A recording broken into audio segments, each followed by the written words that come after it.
Generation Math with me, Teacher Jen. Our session for today is about different properties of integers. So, we have 5 different properties of integers. First is the closure property. Second is the commutative property. Third is the associative property.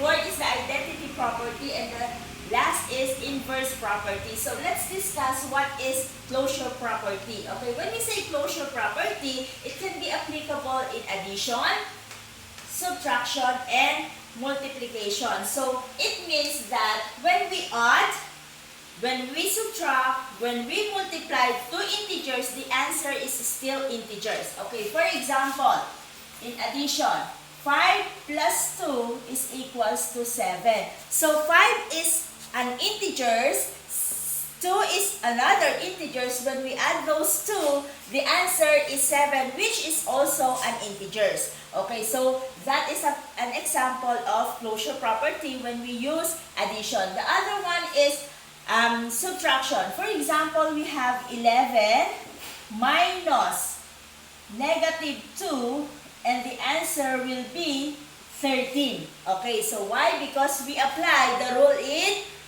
integers. Okay, so this will become positive, and this will become positive, and this will become addition. So therefore, the answer is 13. Again, 11 is an integer, 2 is an integer, so the answer is also an integer. That is why it becomes closure property. And then the last one is, for example, we have 2, which is an integer, times 3, which is also an integer, is equals to 6, which is also an integer. So that is why we call it closure property. So I hope you understand what do we mean by closure property. So let's proceed to commutative property. When we say commutative property, it's like you are commuting.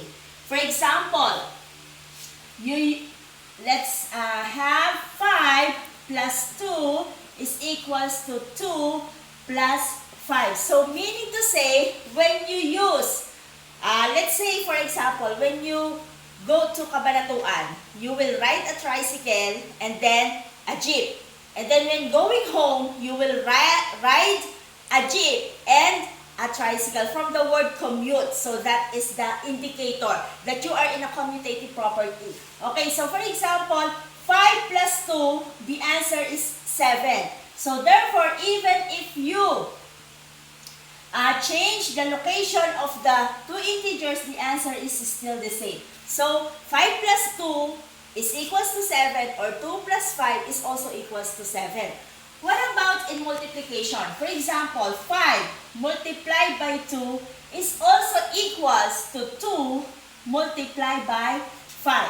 Meaning to say, the arrangement of the factors, and at the same time, in addition, the addends, okay, does not will not affect your sum or your product. Okay, so what is the answer in 5 times 2? It's 10. In 2 times 5, so it's also 10. Again, in commutative, whether your answer, whether your addends, these are called addends. Okay, whether you change the order of the addends, it will not affect the answer. Same thing in multiplication, even if these are what we call factors, right? Okay, so even if we interchange the factors, it will not affect the answer. So that is what we call commutative property.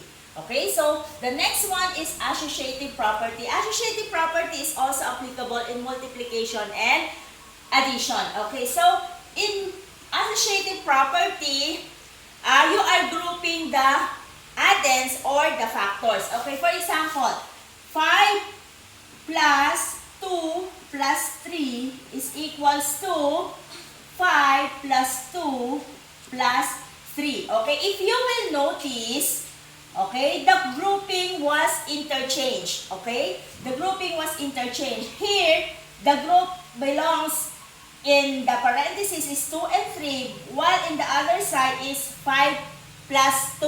Okay, so whether you interchange the groupings in associative property, the answer is still the same. Okay, let us answer.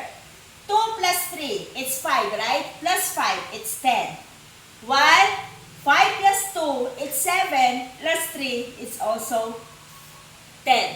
So again, in associative property, even if you change the groupings of the addends or the factors in addition and multiplication, it will not affect the answer.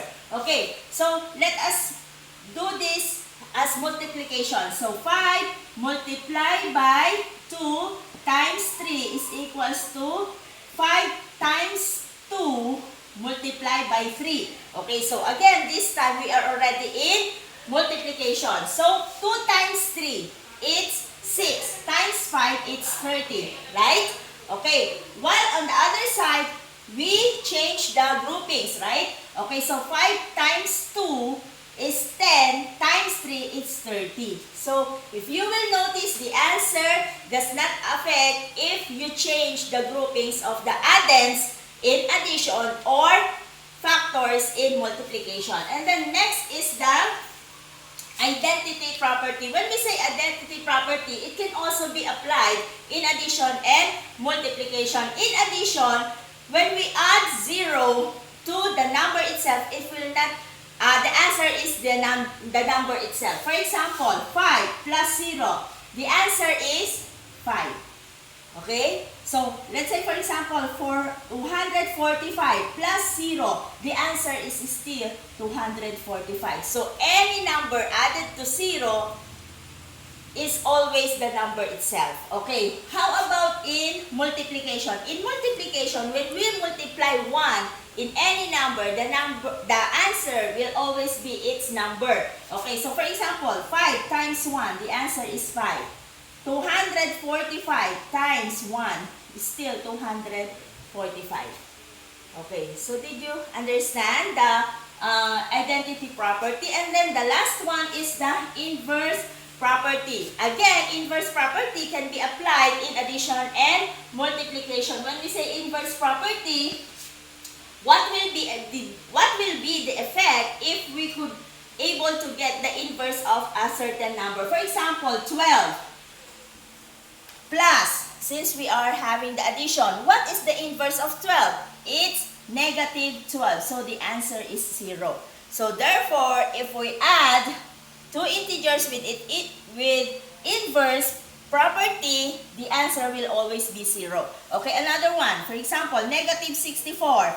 What is the inverse of negative 64? It's 64. Okay, so the answer is still 0. Okay, so how about in multiplication? In multiplication, when we use the inverse property, for example, 12. 12, the fraction of 12 is 12 over 1, right? Okay, so what is the inverse of 12? Since we are in multiplication, it's 1 over 12. So therefore, the answer is 1. Again, when we use inverse property in multiplication, when we multiply the inverse of a given number, the answer will always be 1. Another example, 64. 64 times, since this is over 1, that is silent. Okay, so 1 over 64. Why it becomes 1? 64 times 1, it's 64. 1 times 64, it's 64. So 64, if we get the lowest term of 64 over 64, the answer will always be 1. Okay, so I hope you understand what are the different properties of integers. So till next time, I hope that this video will help your study habits. Okay, goodbye.